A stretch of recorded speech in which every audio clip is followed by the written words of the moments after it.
Welcome, everybody, to the Raad Life, the only talk radio show that takes you along with host and age explorer Rod Gantos on his continuing journey of discovery into life's challenges, opportunities, options, and all the latest and greatest things that come with getting older. The Raad Life is brought to you this week by Your Home for a Lifetime, a company dedicated to empowering you to stay safely, independently, and comfortably in your own home. And now here is your host, Rad Gantos. Man, I you know what? We've been doing this show for 3 years. I actually stopped listening to the intro. Oh, wow. And I just listened to it Ouch. for a split second, maybe more than usual, and talking about life's challenges. Yeah. The gentleman I have in front of me, I've had life's challenges with in the last couple of years. Really? Ah. You've life issues or life challenges? No, challenges. You're challenges, going to get all not the issues I out? don't have issues with him at all, actually, but we've had challenges. Okay. And they've been good challenges. I think we have overcome a lot of the challenges, and we look forward to overcoming some more. That's not what he was telling me before you came. Oh, wait, you guys had a conversation? Oh, my goodness. Paul, how many times do I have to tell you? You do not get to talk to the guest before I show up. Don't talk to the engineer. Don't feed the animals. Don't feed the engineer. Right. Actually, he has a sign that says "Feed the producer." Okay, so Anyway, welcome everybody to the Rad Life. I do have I'm just teasing. I have a good friend of mine that's my guest today, and we have had some interesting experiences. Interesting. See, I hate that word. Positive experience. I hate that word. No, I'm doing it for a fact. I hate that word, but it got you engaged, right? I know you have a young guy and a young woman here, but I don't know if they're married or not. But if they're not, and if I went to one of them, how I said, do these rumors get started? I'm just going to say, no. I'm just saying, if I went to somebody the man young is today, engaged. He's about to get married. We work together. Okay, I don't know, but who knows? And I am engaged. Yeah. Sorry. So ignore the Irishman in the corner. 2 years ago, if I'd come up to you and said, "Hey, I got a girl I want you to meet," and you say, "What's she like?" I say, "Well, she's interesting." Interesting is one of those. You went around that whole circle just to get to the point that you don't like the word interesting. I don't like the word interesting. Wow. I don't like the word challenging. I don't like the word interesting. You know, I just realized I need to just give you like little words and see what reaction you get. Tell me a lot of insights about so many words I hate today. I've been sitting in this room with him for awesome, 3 years. I don't know challenging. Okay, so interesting is an interesting word. Okay, and I hate it too, by the way, right? But a lot of people use the word interesting. And in many cases, it's because they have nothing else to say. It's because they're trying to cover up for something. Interesting, what is interesting good, interesting bad? I don't know. So here's how interesting it's been. Yes. Okay. First of all, let me introduce my guest. Okay. Rashad Al-Dabbar, who is currently... You're going to have to say that one again. Rashad, why don't you say your name so that he understands it? Do you want me to say it correctly or in an American Say it correctly and then say it how I would say it. Give the correct one and then give the one for Paul. Okay, so it's an Arabic name. So it's Rashad Al-Dabbar. And then to make it easier on you, I'll just call myself Rashad Al-Dabag. Al-Dabag. Al-Dabag, okay. Right. Who is also known in many circles as... The Happy Arab. The Happy Arab. Happy Arab. Right. He looks happy. Now you laughed, okay? Was it because you were surprised that there would be such a thing as a happy Arab, or were you just putting you on the spot? See, yeah, you know, yeah. If we were going to get stereotypes out on the table here today, no, I wouldn't picture most Arabs to be happy people. Okay, so I don't picture most people in the Middle East, not just Arabs, to be. They always seem to be angry. Okay, well, angry, right? Well, here's the interesting thing. Okay, I met Rashad 2008. Maybe a little earlier than 2008. What do you think? Around that time. Around that time, yes. right? We got to get Rashad closer to the microphone. I'm not going to be happy. By the way, guys. All right. Okay, and by the way, who did you bring with you today? I have Johanna Mustafa, who works with us at the ArabAmerican Civic Council. She's our fellow, and she's not a fellow. She's a girl. He's being academic. It's called a fellowship program, and she's see. our program coordinator. I think that's sexist. We need to come up with a new non. Oh Lord, it's gonna be one of those shows. Okay. Let's Don't put up with it, Joanna. Come on. Bringing it back around. I'm bringing it back around. Okay. All right. So we met probably about 2008, maybe a little earlier. We met because Rashad and I live in South Orange County for those who don't know, and Rashad lives in Anaheim. Yes. Right. Now Anaheim and those two sides hate each other. North County and South County hate each other. What is this? What is this? The Hatfield and the McCoy? It is. That's what we're talking about here. All the tribal things we separate into. we even separate in the county into north and south. Did you not get your medication today? No, we had a real good conversation beforehand. It's all about how. And then I walked into the room and it all went to pot. Well, yeah, 'cause okay. You want to bring everybody together. The whole world is about splitting. I'm not trying to bring everybody together. I'm trying to say that I live in South County. Yes. And this is 2008, so this is like Obama, pre-Obama campaign, pre-first election. Okay, and Rashad was actually trying to promote voter registration. Yes. Up in Anaheim, and if you're who? Huh? For who? Everybody or specific Well, underrepresented groups? for those who know about Anaheim, there's a large concentration of Middle Easterners or Arabs in Anaheim. I didn't know that. Right. And there, to such a point that there is actually an area referred to as Little Arabia. Little Arabia District. Where roughly It's is it? on Brookhurst Street, off the 5 between the 5 to Catella. Brookhurst, because that's not far away from Brookhurst. If you go further over towards Fountain Valley, that's where the Vietnamese community settled. Oh my gosh, Yes. you got two immigrant communities next to each other, Paul. Yeah. Oh my gosh, what's Which is happening? why I don't go to the north part Quick, of the county. build walls. I only stay in the south part of the county. There's a lot of immigrants in South County. Yes. Yes. And this is exactly where I was going with this. So 2008, it is common to think about North County and Orange County as being more diverse, more, whether it's Santa Ana with the Latinos, to your point, what you're saying, Garden Grove with the Vietnamese is first. Actually, there's a Boat People, a nonprofit, and I'm not being derogatory, that's what it's called, right? That basically is out of Garden Grove because that was one of the places that Vietnamese actually were the there, largest expatriate community of Vietnamese outside of Vietnam is here in Orange County. Right. So you have sort of, I think people have an understanding, maybe not an absolutely clear understanding, that certain areas of Orange County towards the north is a little bit more diverse, a little bit more culturally, intellectual, ethnically diverse. Okay, that's why I don't go there. Right.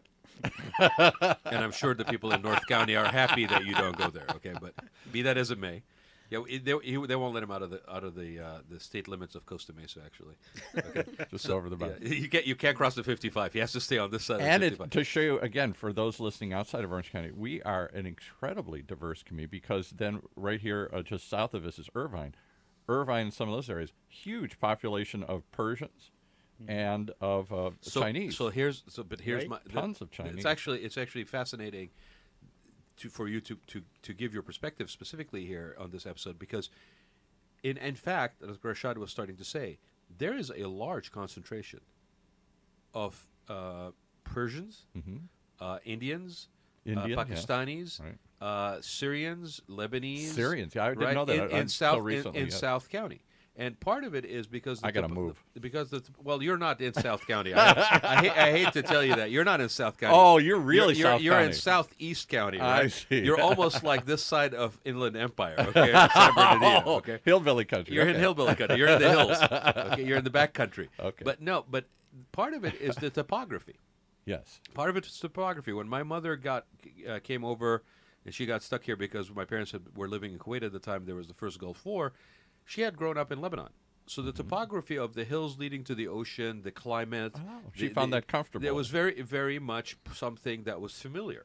Okay, so and a lot of the people, Syrian, Lebanese, Jordanians, the people that are on the sort of the Mediterranean side of it, Persians, again, because of the Shah, because of the 1970s, so forth. Yeah. There's a large concentration, actually, of very affluent, in most cases. Most cases, yeah. Highly educated, okay, members of those communities in South County and have been there for about 30, 40 years. It's not something that, 30, 40 years, South County was not much of a population anywhere, right? I mean, those communities exploded over the last 20 years. So, in fact, some of those cities didn't even exist 30 years ago.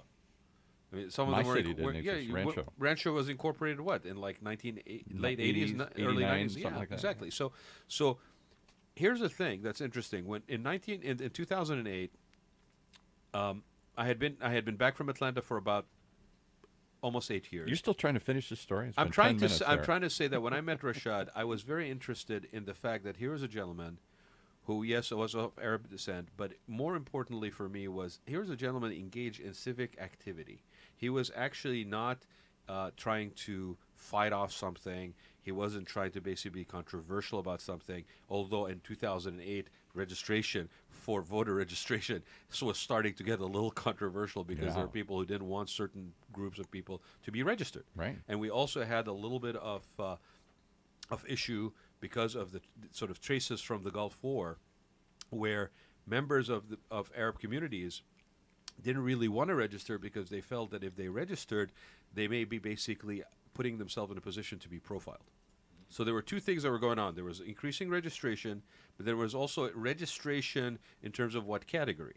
And for example, I'll let Rashad fill you in on this, but when you go to register, Paul, or where you go to fill out a form, right, you have certain ethnicities that are on that form, right? And you basically will tick what? What would you tick on your form when you see like ethnic groups? I'm ticked off when they ask me. Well, okay, but do you tick something or no? Yeah, in all seriousness, I'll tell you what I tick, and I'll tell you it does tick me off every time I do it. I am lumped into white.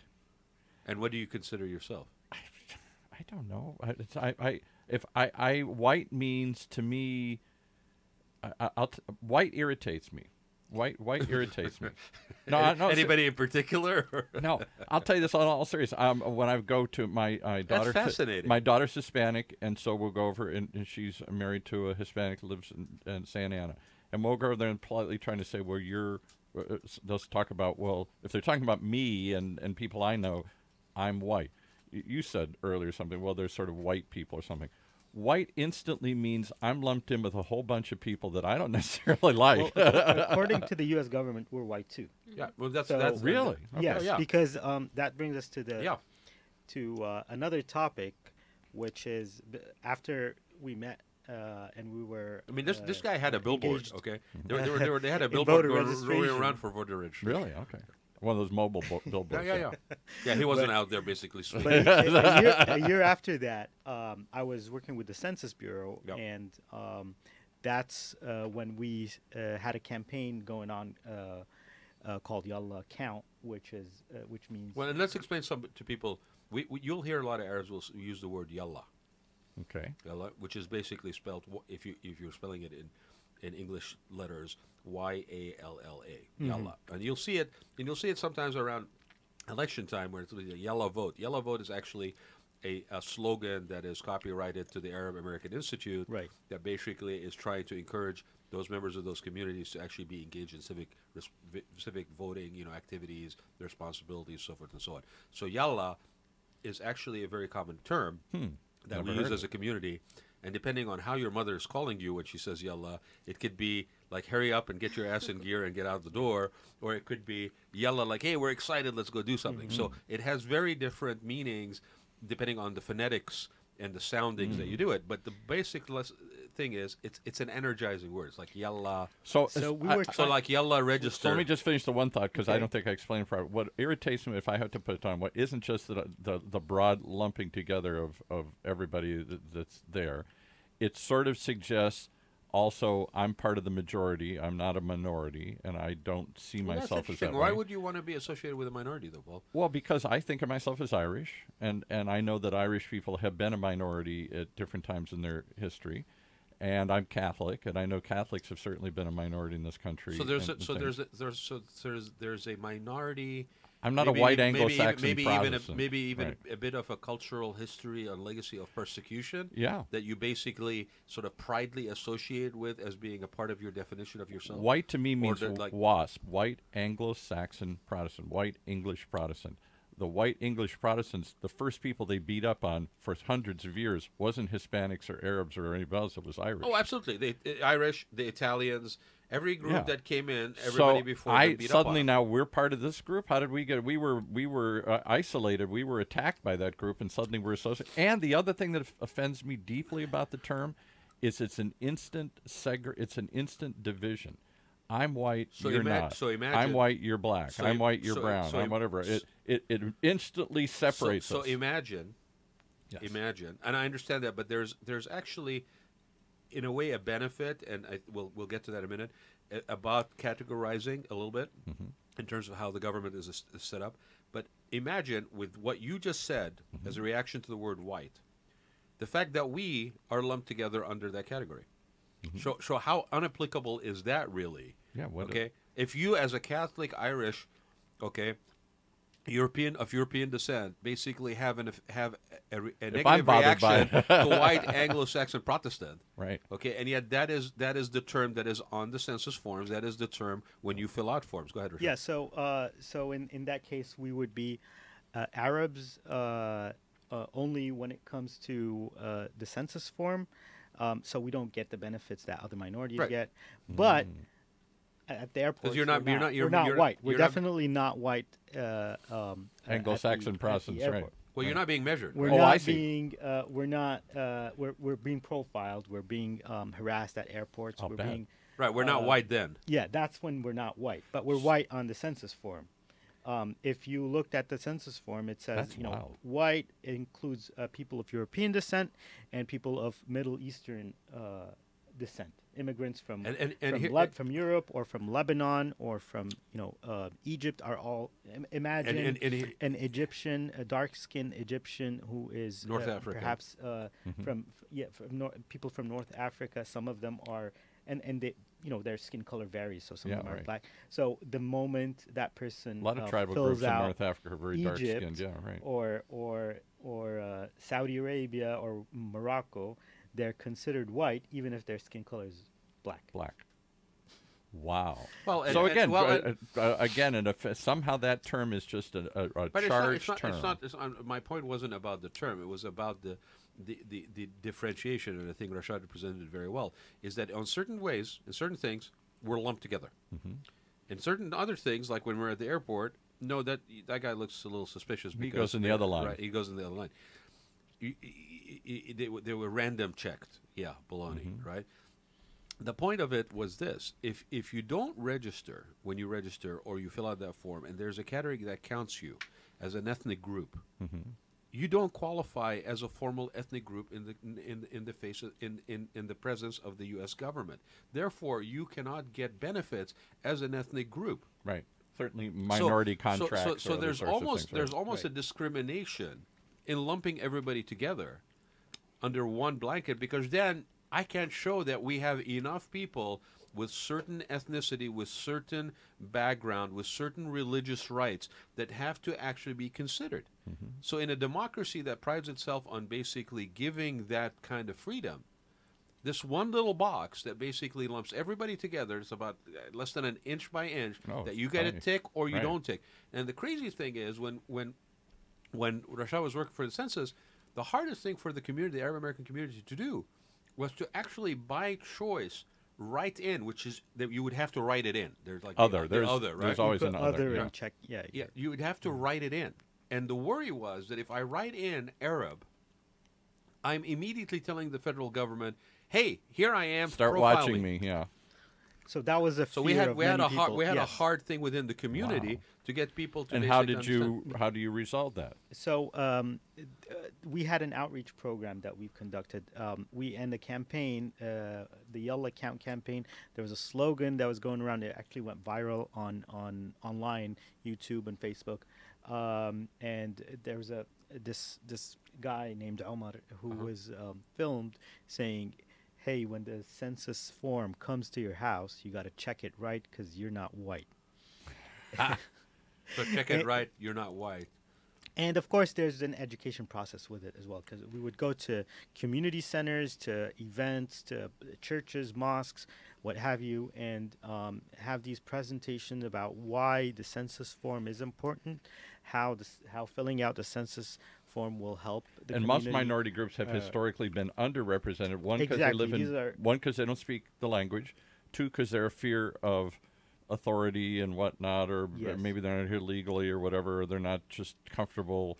And three, they live in poor, when they come, most ethnic groups, when they come over, live in poor, any ethnic group. Generally, they live in poor neighborhoods, so they get assimilated and work their way up. So yeah, and at that time, that was very controversial, because around the same time, there were incidents in Irvine, especially, at an Irvine mosque, when an FBI informant was planted there, and he pretended to be a Muslim convert, but he was actually, trying to get. But he showed up with a black suit and little black glasses Well, on. he was basically So people trying were to keep an afraid. eye on the community. This is Irvine. Wow.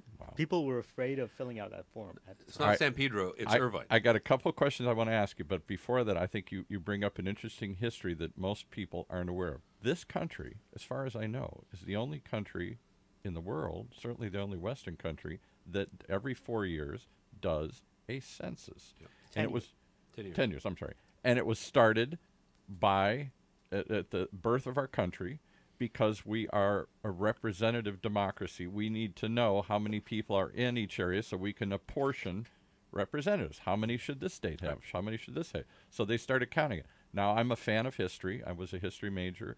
I'm a fan of my own. I'm on Ancestry.com, and I've been checking my family roots for years. And one of the great sources, rare sources of information that you don't find in other countries is the census. And I have found the actual, they've photocopied all of these actual handwritten ledgers on through the years, and you can see them on Ancestry. We had recently cities in Orange County that had to basically go to districts, okay, in the way that they were basically partitioned in order to have districts that were representative of the ethnic communities that lived in those districts. So the fact that we don't have a voice in saying, hey, we are here and this is how many we are and we are counted. You know, I don't want to get into the politics of it because there's definitely a lot in politics of it, but the practicality of it is that that is a very important thing. And for us to find ourselves at that point in time, and still to this day probably, where people of the community feel scared, worried that if they actually filled in Arab on the thing, that they basically are inviting people to basically profile them, is a sad state of being. And if they don't have a way to say we are here and be counted, then nobody will know. There is no correct. So it's a vicious circle, right? We don't know how many Arab Americans there are here because they don't. There is no place to self-identify that way, and there is no way, therefore, to count. And the community is reluctant, even if there was, to participate. So how was that? Since you're a fan of history, yes. I think I wanted to just tell this funny story about how Arab immigrants were. It was decided for them to be counted as white. Yeah, I'd love to. Maybe you should look more into that. But the idea was that immigrants were coming from Syria and Lebanon, and people didn't want them. So they at the time there was the Asian Exclusion Act, so there was no people from Asia coming here. So these immigrants were trying to prove. What years are we talking about roughly? The 20s. Yeah, okay. Because that's when a lot of the racial rules were written in a lot of the 20s and stuff. And that's when they started putting up immigration. Because when my great-grandparents came over here from Ireland, there were no immigration limits. You got on a boat, you got here, welcome, you're an American. So the argument was they are from Asia or from Turkey, because it was around the time when these countries were... The Ottoman Empire was controlled by Turkey. Exactly. Yeah. And so they argued that they are from the same land that Jesus came from. So if Jesus... And Jesus had to be white, as every picture. Course, yeah, right. Yeah. So since Jesus was from this land, then they must be also... They must be white because Jesus was white. That's how. So unless the United States in the 1920s was willing to accept that Jesus was an olive-skinned man and wasn't white and blonde-haired, they literally rode in on the coattails of Jesus to basically be included as white. And that's how they stayed in America.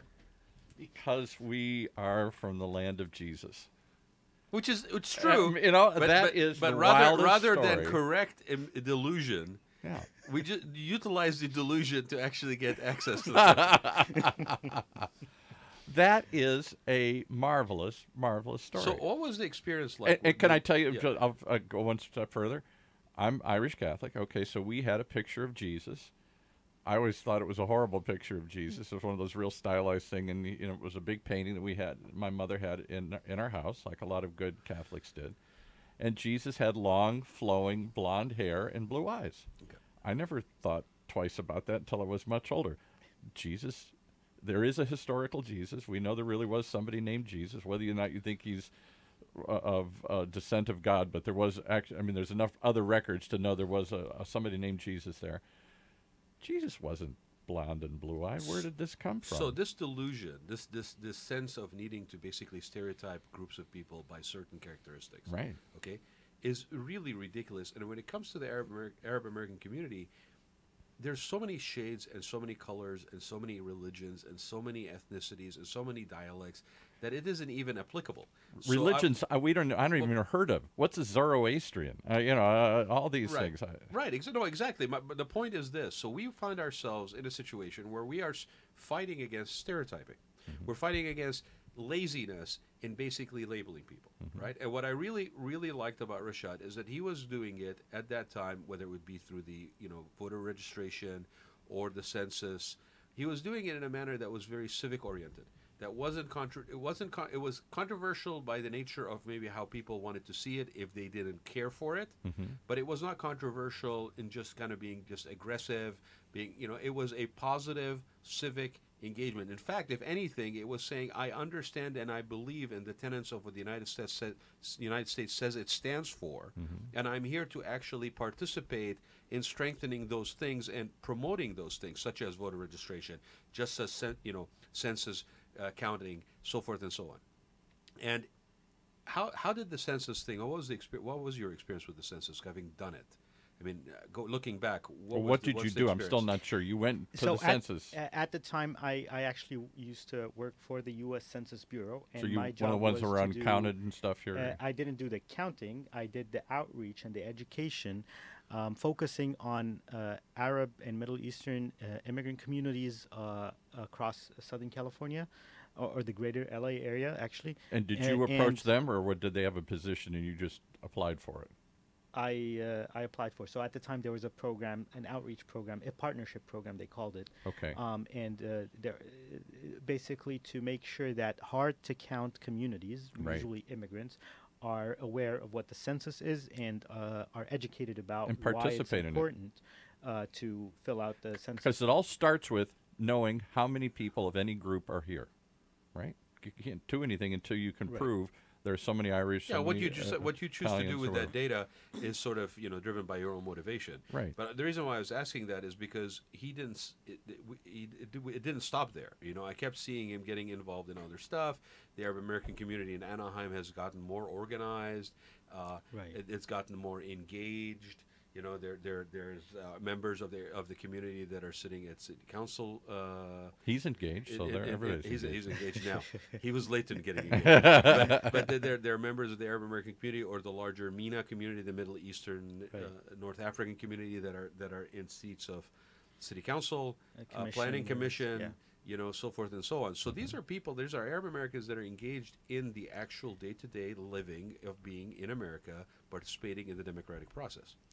Right, and there's a lot of folks are more engaged now politically, and that's a few years later. That's when I started an organization called the ArabAmerican Civic Council, because I believed that there was there was a need for an Arab American organization that is non-partisan and non-sectarian. So, because the Arab American community is diverse, there's Muslims, Christians, Catholics that are lots of underrepresented. kinds of Christians. There's Catholics.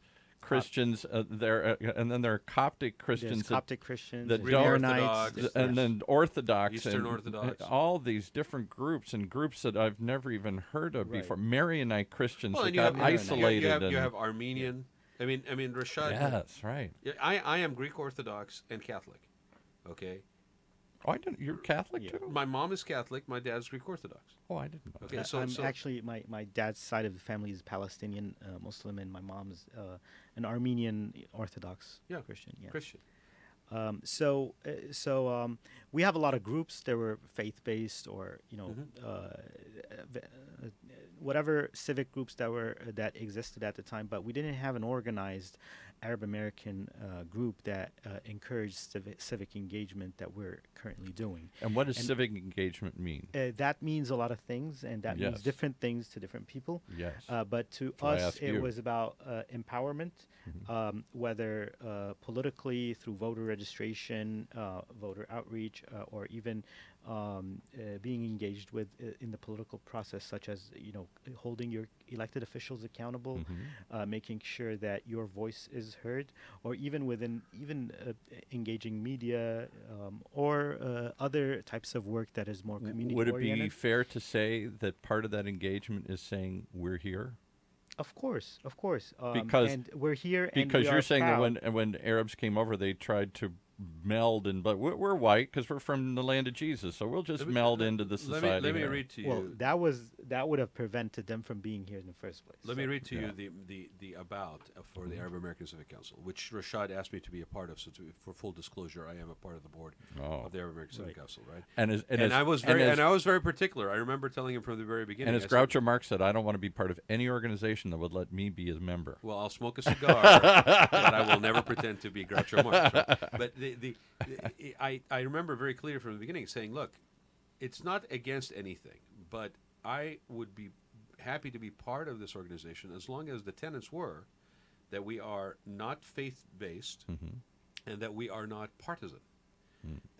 Because of my involvement in nonprofits, what I understood to be the positive that we needed as a community and that I felt was maybe getting lost because of priorities of other organizations being different, was this face of the community that was actually engaged in civic activity, volunteerism, national work days, Cesar Chavez Day, Martin Luther King, going down and working at senior centers, because again, the easiest way to label us as being one lump sum of something is not for us to have a narrative that almost challenges that reality.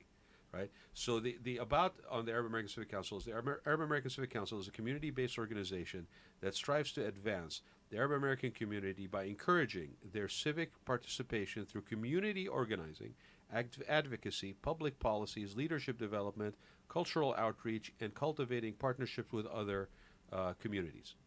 Okay, so there's nothing that is driven by. I mean, not every religion will tell you that giving back and doing all this stuff, right? So in a way, we are following those tenets of being good, being good in the community and paying it forward. Right. However, I think one of the things was that for somebody who wanted to participate at that level, right, the organizations that were around allowed them to do that, but at the additional level of that they are faith-based or they are partisan, Democrat, Republican, what have you. And we felt, what about all those people that are basically just wanting to be involved? So let me ask you the question then. Is there a consensus among all these groups? Is there a unifying theme because they're all from this North Africa, Middle East? Because in that community, Lord knows there's a lot of centuries-old antagonisms, faith-based, tribal-based, regional-based. So there's just like you have between South Orange County and North Orange County. You know, I hate North Orange County. We're very diverse. There's a lot of opinions. Yeah. But what we stand for is we stand for principles. So we want to advance justice. We want to advance principles of equality, inclusivity. I hate all that. So these are the things. Well, Diversity. diversity. This is what we stand for. And I hate equality and anyone justice. I hate all that. We have members who are non-Arab as well, because we work closely with a lot of. I guess I'm saying, was it easy to bring these groups together, or did that bring about their tribal battles? Well, yeah, we're all from this area, but don't let them in because I hate them. And those who want to get tribal, they can do it outside of the Arab American Civic Council because we don't allow that. It makes it harder. Right. It makes it harder to antagonize on those old schisms. Yeah. When you basically when you're basically driven by stuff that is volunteerism, stuff that is basically social justice, stuff that's basically equality, things that are not me against you, right, my religion against your religion. And like I said, that's what I personally feel the Arab American Civic Council brings to the table that is very much needed. And I'm not, take the word Arab American out of it. I think a civic organization of this nature, regardless of who's championing it, okay, But in our case, I think within the community, especially in a community as large as it is in Southern California, having an outlet for people, young people that are basically wanting to look and get engaged, born and raised here, to want to participate in society, the hope is that this offers people an opportunity to go there without a sense of being threatened, sense of sort of negativity or labels that are associated with it. And while part of our mission is to change narrative, to change the way people look at Arabs and Arab Americans, immigrants, refugees, but also to change some of the misconceptions within our own community. So, for example, the other day, this is a good example that I wanted to talk about. I happened to be at a Starbucks on Brookhurst and Crescent, and when I was leaving, I ran into this guy who used to own a restaurant in Little Arabia, and he this area I never even knew greeted existed. me, and check out littlearabiadistrict.com for like littlearabiadistrict.com. Okay. So he greeted me, and he was sitting there with two people, and he was introducing me to his friend, and he was excited and telling him, "Oh, this is Rashad, and he's leading this initiative to get our community more recognized and have the city of Anaheim. He's trying to get the city of Anaheim to designate this area so we can be more recognized and bring more tourists that go to Disneyland or whatever to our area to help the businesses, help the city, and help the community." And that guy looked at me. He's like, "That's never going to happen." and this is within the community. That's the defeatist attitude that we have, and we're trying to change that. And too, is the defeat because they feel like we're not strong enough, or we're just immigrants and they don't care about us. But I told them, you know what? Or just is give it it time, or is it because there's enough consensus? Because within that community, that broad term of Arab Americans, there's a lot of anger and infighting going on within. No. It's a feeling of maybe they're newer immigrants. Exactly. Helplessness. Maybe he feels weak. So that led to a conversation between us. To you should have encourage just him hit that. Him. You should have hit him. That's not what we do. Oh, see, that's the problem. I want to know. We only got a few minutes left. I want to hear from your fellow. Introduce your feminine fellow. Last was it October? October. Yes. We started this program, Transformative Leaders Fellowship. It was in partnership with the National Network for Arab American Communities, which is based in Michigan. To start this Michigan where I'm has from, right? Michigan, has a large Arab population. From the 30s specifically to the 20s, actually. Yeah. Yes. Dearborn mostly, then the southern part of Detroit. Warren. So Warren, we partnered with them and World Relief, which is a refugee resettlement agency in Garden Grove, were kind enough to donate space so we can use it. And I didn't know World Relief was here. I've heard of the organization, a well-known organization. I didn't know they were based in Garden Grove here. There's an office in Garden. That's where they resettled. All right, so you got all this money, this funding to do what? Why are you here? Why aren't you out running around and hitting? Well, what was the program for, Rashad? So it's a program to develop young leaders who are recent graduates or still in school, to engage them in civic activities and support leadership skills, help with leadership development, engage them and get them to experience practical. They don't want to get exactly. involved. So Johanna, And they're young. They're slackers. They're playing games. They're not involved. Well, Come on. she's No, we're not. Johanna was very involved. In fact, she did an internship in Washington D.C. with a congresswoman, and she was very involved on her campus in USC before she joined us at the I Arab was American involved Civic in Council. student organizing with Students for Justice in Palestine on campus at USC. I did a couple of internships, one of, as Rashad mentioned, with Representative Karen Bass in Washington, D.C. But just to give you a quick background on who I am and why I chose to be here and work with organizations like the Arab American Civic Council. I was born in New York, but I grew up in Jordan, Amman, and I decided to get into politics in 2011, just when the Arab uprising started. Okay. And That so motivated you. That's what motivated me. Okay. And for college, when I came here, I realized that it's completely different. What we have to go through in the Middle East is not the same with what we can do here. We can do much more and accomplish much more and use the system to organize for our communities and actually have our voices heard. So it's a lot more difficult over there, and that's why I took the opportunity to work with the Arab American Civic Council, because I actually see results. So you were motivated by the uprisings that suddenly sprang up throughout the Middle East, and it was like a wildfire. As one grew, another took off. And you thought, rather than stay there and try and effectuate change, you would come here because we're more rules-based system and have all these... I came here for college, so that wasn't the reason. Where'd you go to college? I went to Rutgers at first, and then I transferred to USC. Wow, those are two different schools. Yes. Completely different. Ivy League to Old World Ivy League to Southern California. Okay. And you got involved in activities here. And now what do you do for them? What's this fellowship entail? Well, I work closely with Rashad. So I work on any campaigns that we're currently working on. Why don't you tell them about the... We recently had an event that I planned this past Saturday, and it was the Refugees Welcome Reception and Community Forum. We had it in Little Arabia at the Olive Tree Restaurant. And we brought... refugee families, or our new American friends, as we like to call them. I like that. I like that. To attend and speak with elected officials about their concerns and their experiences and stories, and what they would like to change. Stories. It's all about stories, isn't it? It's all about stories. Tell your story, which is why these organizations should exist, because I know we only got a minute or two left, and this is a topic I'd love to have you guys come back and talk about.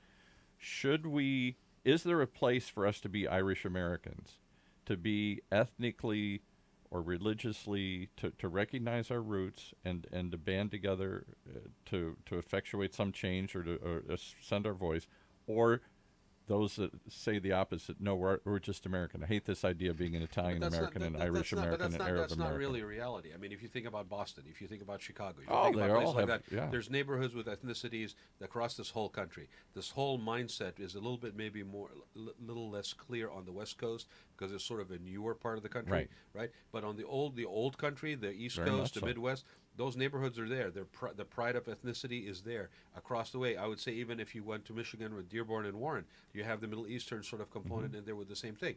We are in Southern California. There was what they call Corktown in Detroit. It's a different situation in Southern California. However, the point is this. At the end of the day, yes, we are all Americans. Yes, we are all interested in actually the pursuit of this democracy that we all are proud of being a part of. Right. Okay? So inclusion in that process is something we should be encouraging, not deterring people from being participating. And you can still be an American and yet recognize where you came from and your roots, and diversity. Different languages and practice different things. For all those that talk about diversity being a weakness, heck no. Diversity is not a weakness. Anybody who says that has no friggin' clue what.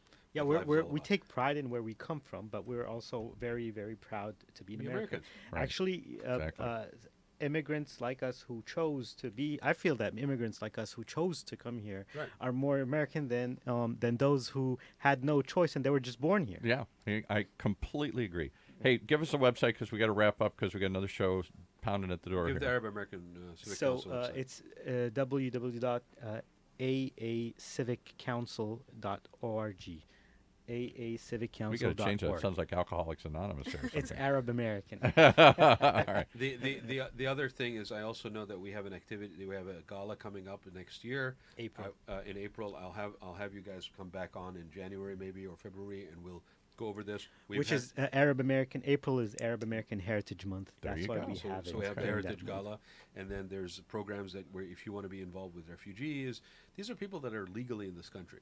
Okay? Yeah. Refugees, if you want to basically be involved in some cultural events, contact Rashad or Joanna at the Arab American Civic Council, aacivicouncil.org. And also you can call me at 949-212-8299.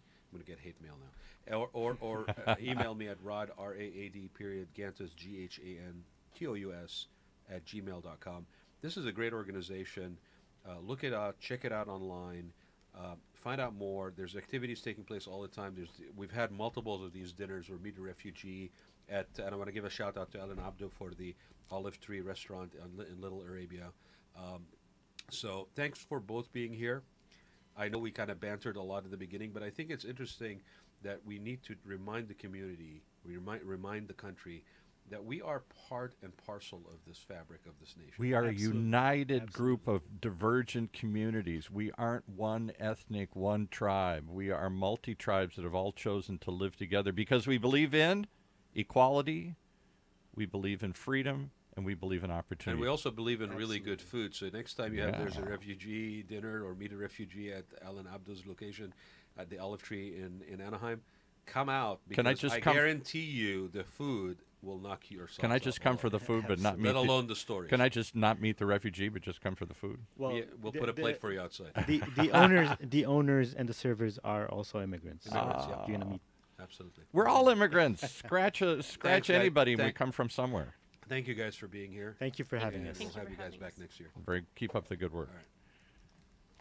All right, let's play the final outro here, and we'll be back. You have been listening to the Raad Life radio show with your host and age explorer, Raad Gantos, brought to you on the one and only octalkradio.net.